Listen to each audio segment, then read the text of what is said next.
with supported self-publishing, who is actually listed as the publisher is a question here. So I'd love for you to go ahead and answer him Yeah, on that. so whatever in supported self-publishing, you're typically working with a company that has ISBNs, which is the international Standard book it's number. yeah, standard book number, but it's how the books are tracked through the system, both from a sales standpoint and a royalty standpoint.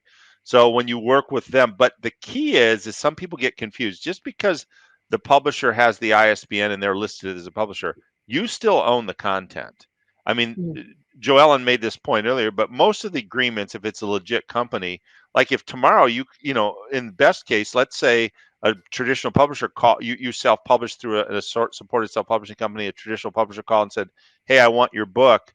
You just call up and you cancel because it's your content, and then they pull that mm, book out of distribution. The traditional publisher takes it over. So that's the publisher. And again, I think that that will or will not matter depending on if you're trying to build your brand. If you're Tony Robbins, right, or someone like that. But the reality is when's the last time that you read a book that you liked and you flipped it over to see who the publisher is? Usually the way books spread is word of mouth. That's the first thing. And rarely do people say, "Oh, well, that book isn't, that book was published by someone else. It wasn't published by Joellen, therefore I'm not going to buy it." right.